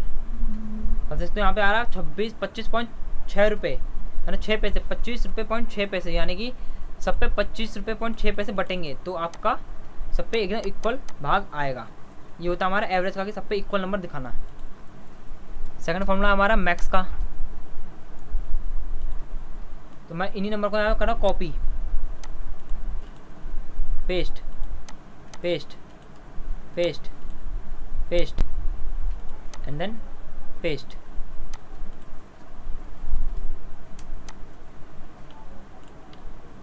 तो यहाँ देखिए मैक्स का फुल फॉर्म होता है मैक्सिमम। तो इसका काम होता है इनमें से जो भी मैक्सिमम नंबर होगा उसको फाइंड करेगा कौन सा इनमें सबसे हाईएस्ट नंबर है। मैक्स सिलेक्ट किया, रेंज मांग रहा है, सिलेक्ट किया, ब्रैकेट क्लोज, एंटर। तो इसमें से जो भी हाईएस्ट नंबर होगा वो आपको यहाँ पे फाइंड करके बता देगा। इसमें सबसे हाईएस्ट नंबर है 47। अब यहाँ आइए, थर्ड नंबर, ये आपको मिन, यानी आपका मिनिमम नंबर। अब क्या करेगा? इसमें से जो सबसे छोटा नंबर होगा उसे वो फाइंड करेगा। Equal to min min, bracket open.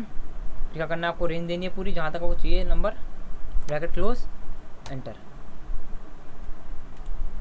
हाँ अभिषेक जी, आपने हैंड किया, मैंने आपको म्यूट कर दिया। सर ये सब का भी फॉर्मूला है ना सर आपके पास? ये सारे फॉर्मूले आपको मिल जाएंगे। Yes sir. ओके, इतनी टेंशन मत लीजिए, मैं आपको सारे फॉर्मूले सेंड कर दूंगा ग्रुप में। तो ये होता है हमारा मिनिमम का काम। अब यहाँ पे देखिए 4th, 5th और लास्ट हमारा 6th फॉर्मूला।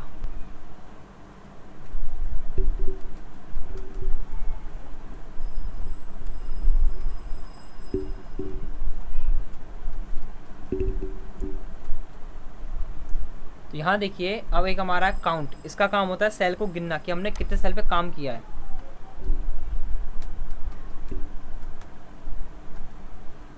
ब्रैकेट ओपन, मांग रहा है वैल्यू 1 वैल्यू 2, तो मैंने सबको सिलेक्ट कर दिया रेंज के अकॉर्डिंग, ब्रैकेट क्लोज। अब एंटर। तो ये बता रहा हमने 5 सेल पे काम किया है। तो लेकिन काउंट का याद रखना, अगर किसी जो भी आपने जो रेंज सेलेक्ट करी है अगर उसके बीच में कोई ब्लैंक सेल होगा तो उसे काउंट नहीं करेगा। काउंट क्या करता है, किसी भी ब्लैंक सेल को काउंट नहीं करता। आपने यहाँ से पूरी रेंज दी है, यहाँ से लेकर यहाँ तक रेंज दी है, इसमें अगर कोई भी ब्लैंक सेल होगा तो उसे वो काउंट नहीं करेगा। ओके, काउंट का काम होता है किसी एक नंबर को काउंट करना। ऐसा लिखा मैंने 10, यानी कि यहाँ से लेकर यहाँ तक इस रेंज में 10 कितनी बार है, 1 बार और 2 बार है। अगर हमें वही चीज़ डुप्लीकेट वैल्यू फाइंड करने की, इसमें ये नंबर कितनी बार है या फिर ये सेल में ये नाम कितनी बार है, तो हम इस्तेमाल करते हैं काउंट इफ का।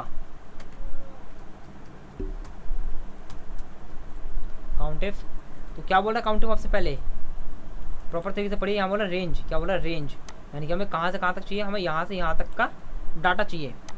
फिर चाहिए वो कॉमा, फिर मांग रहा है क्रिटेरिया। क्रिटेरिया मतलब आपको क्या निकालना है, आपने जो रेंज दी है इसमें आपको क्या फाइंड करना है जो डुप्लीकेट है, मुझे फाइंड करना है 10। अब ये फाइंड ब्रैकेट क्लोज, तो काउंट इफ क्या करेगा, इस रेंज में से 10 कितनी बार है ये ढूंढ के बताएगा। एंटर, कितनी बार है 10, इस यहाँ से लेके यहाँ तक की रेंज में 10 कितनी बार है, 2 बार है। काउंट आ,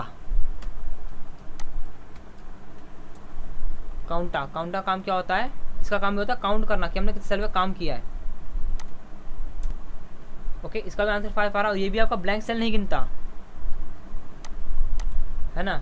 अब आप बोलोगे सर काउंट और काउंटा में क्या फ़र्क है, दोनों काम होता है गिनना और दोनों ब्लैंक सेल काउंट नहीं करते। अगर काम क्या होता है मैं समझाता हूँ। अगर मैंने जो रेंज सेलेक्ट करी है उसी रेंज के अंदर का मैंने कोई भी अल्फ़ाबेट टाइप कर दिया तो काउंट उसे तभी भी नहीं गिनेगा। लेकिन मैंने काउंटर के फॉर्मूला के बीच में जहाँ सेल में कोई ब्लैंक सेल है अगर वहाँ मैंने कोई अल्फ़ाबेट लिख दिए तो क्या करता है, ये अल्फ़ाबेट भी काउंट करता है आपका। तो काउंटर आपका अल्फ़ाबेट भी काउंट करता है, नंबर भी काउंट करता है, लेकिन काउंट आपका सिर्फ नंबर काउंट करता है, अल्फ़ाबेट को काउंट वो नहीं करता। तो यहाँ मैंने जो कर दिया, आप सबको अनम्यूट कर दिया। यहाँ पे आप सब बताइए, आप सब फॉर्मूला समझाया सबको? ये फॉर्मूले हार्ड है कि इजी थे? नहीं हार्ड, इजी है सर। इजी है ना। तो अब आपको यही काम, अब मैं इसी फॉर्मूले के अकॉर्डिंग आपको ये आंसर मिलेगा इसका कि इस यहाँ से लेके यहाँ तक में जो भी 4 लाख से ऊपर नंबर है वो कैसे ढूंढे हम। एक सर मैक्सिमम वाला फॉर्मूला सर, 4 लाख से ऊपर जितने भी नंबर है, कोई एक नंबर नहीं, जितने भी नंबर है 4 लाख से, ये भी ऊपर है, ये भी ऊपर है, ये भी ऊपर है, वो गिन के बताएगा ना। उसमें एक अगर आप काउंट करते हो तो ये जितने सेल पे अपने काम, सुनिए मैं बता रहा हूँ सर काउंट का अगर सुन बता रहा हूँ, अगर आप काउंट का इस्तेमाल करते हो तो काउंट का काम होता है बेसिकली सारे सेल को गिनना। इसमें ये देखिए, ये काउंट इफ मैक्सिमम वाला सेल लगेगा ना सर। आप बताइए, क्योंकि देखिए ये आपका 4 लाख से नीचे है तो काउंट का करोगे तो ये सेल तो इसको भी गिन लेगा, है कि नहीं सर? मैक्सिमम लगेगा सर, मैक्सिमम वाला, मैक्सिमम आपको एक ही नंबर निकाल के बताएगा। वो तो आप देखिए आपको कौन सा फॉर्मूला लगाना है, आप मुझे ग्रुप में इसका आंसर शो कर देना। आपको इन्हीं फॉर्मूला के अकॉर्डिंग आपको इसका आंसर मिलेगा। आपको मैंने फॉर्मूले बता दिए, आप घर पे इस फॉर्मूला को प्रैक्टिस करना। ओके है ना। एवरेज, मैक्सिमम, मिनिमम, काउंट, काउंटिव और काउंटा, ये 6 फॉर्मूले मैंने आपको बताए हैं। इन 6 फॉर्मूलों को प्रैक्टिस करना घर के अंदर में। ओके, वीडियो आपको मिल जाएगी अभी 1-2 घंटे में आपको वीडियो मिल जाएगी। सर एक बार क्वेश्चन बता दीजिए। क्वेश्चन थोड़ा बैक कीजिए ना सर, हल्का सा। एक बार मैं क्वेश्चन समझाता हूँ। इसको एक मिनट मैं क्वेश्चन समझा देता हूँ दोबारा सबको। ये जो मैंने नंबर लिखे हैं यहाँ पे है ना, इसमें से मुझे क्या करना है, मुझे इसमें इन नंबर में जो भी 4 लाख से ऊपर की जो रकम है वो मुझे गिन के दिखानी है कितनी रकम है 4 लाख से ऊपर। जैसे कि ये 4 लाख से ऊपर है, ये भी 4 लाख से ऊपर है, ये 4 लाख नहीं है तो इसे हम नहीं गिनेंगे, इसे भी नहीं गिन सकते, इसे भी नहीं गिनेंगे हम, इसे भी नहीं गिनेंगे। इनके अलावा जो नंबर है 4 लाख से ऊपर वो हमें गिन के बताओ कितने हैं यहाँ पे। ये क्वेश्चन थोड़ा नीचे कीजिए, इसका थोड़ा काउंट इफ का तो वही आप है, वही आपको काम है कि आप करके बताओ कि कैसे इसका इस्तेमाल करोगे आप। और थोड़ा सा ऊपर किए सर, ये लीजिए ना फॉर्मूला आपको दिखाता हूँ पूरा सबका। ओके इसको छोटा कीजिए ना सर, छोटा कीजिए ना सर। ठीक है यस सर। सर इसको इसका पीडीएफ भेज दीजिएगा सर। मैं वीडियो भेज दूंगा ना, इसका पीडीएफ भेज दीजिएगा सर। ठीक है मैं सब भेज दूंगा आपको। PDF sir. ओके मैं सब भेज दूंगा आपको। तो समझ आ गया आपको? होमवर्क क्या आपका? हाँ 6 फॉर्मूले आपके। अब शेख जी आपने राइज हैंड किया है, मैंने आपकी बात सुन ली, मैं सारे सबको सब पीडीएफ भेज दूंगा आपको ग्रुप में। Okay yes sir yes. हाँ तो कोई दिक्कत तो नहीं आपको आज फॉर्मूला में? No sir. हाँ तो आज की क्लास हम यही एंड करते हैं, अब सीधा मिलते हैं मंडे को नेक्स्ट टॉपिक के साथ। सर मंडे को सर, हाँ बोलिए। मंडे को सर कौन सा टॉपिक चलेगा सर? मंडे को अभी आपको इसी फॉर्मूले के अकॉर्डिंग काम चलेगा हमारा, जो स्टैटिस्टिकल फंक्शन मैंने आपको बताए हैं, हम इसी अकॉर्डिंग प्रोजेक्ट बनाएंगे, उसे कहेंगे अटेंडेंस शीट। ओके हम क्या सीखेंगे? हम सीखेंगे अटेंडेंस शीट सीखेंगे मंडे को, अटेंडेंस शीट कैसे बनाते हैं। एक बार हो सके तो घर पे आप खुद ट्राई करना अटेंडेंस शीट का, नहीं तो मंडे को तो मैं बताऊंगा। और सर एमएस एक्सेस का सर काम क्या होता है? एमएस एक्सेस आपका अलग होता है। देखो एमएस के बहुत सारे पार्ट होते हैं, मैं बताता हूँ। जैसे एमएस एक्सेल हो गया, एमएस पावर पॉइंट हो गया, एमएस वर्ड हो गया, एमएस ग्रूव हो गया, एमएस पब्लिशर हो गया, एमएस आउटलुक हो गया, ये सारे अलग अलग काम करते हैं आपके। छोटू पान लाओ ना सर। काम क्या होता है मतलब छोटा सा बता दें सर। एक्सेस का वैसे मैंने वर्क तो देखा नहीं है, मैंने एक्सेस का वर्क तो देखा नहीं है वैसे, है ना। अगर ऐसा है तो मैं बता दूंगा पानी आपको। पान लाओ पानी, है ना, मैं बता दूंगा आपको एक्सेस का वर्क कैसे होता है। पानी लाओ क्योंकि बेसिकली बहुत से ऐसे होते हैं जो आपके ऑफिशियली वर्क होते हैं, है ना, जो अलग से होता है। जैसे कोई भी ईमेल का काम होता है ऑफिशियली, आउटलुक पे होता जाता है काम उसका, है ना।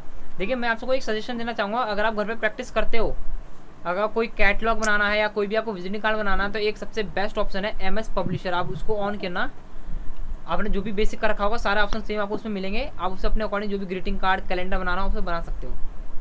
तो आपको नई नई चीज़ में बनाने के लिए मिलेगी, सीखने मिलेगी उसके अंदर। हाँ बोलिए। MS publisher. हाँ एमएस पब्लिशर। Hello sir. हाँ सिग्नेचर भी कर सकते हैं, सब होगा उसका नाम, आप चेक करिए। Hello sir. हाँ बोलिए आपकी आवाज़ आ रही है। अब बोले सर टैली का सर एक्चुअल काम क्या होता है? काम कहाँ होता है सर? टैली का अकाउंटिंग बिल को बिलिंग का काम होता जाता है। मतलब टैली में आपने आपकी कंपनी ने क्या स्टॉक खरीदा, कितना स्टॉक खरीदा, कितना सेल किया, कितना प्रॉफिट है, उस सबका पूरा हिसाब रहता है टैली के अंदर आपका।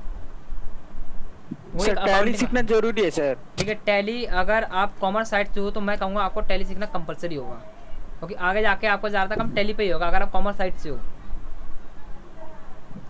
है ना। मैं इतना कह सकता हूँ कॉमर्स साइड से हो कंपलसरी है कि वो टैली सीखे, क्योंकि वो उन्हीं के पार्ट, क्योंकि उन्हीं के स्टडी का हिस्सा है टैली एक। ओके तो मैं आज की क्लास यहीं एंड करता हूँ। मंडे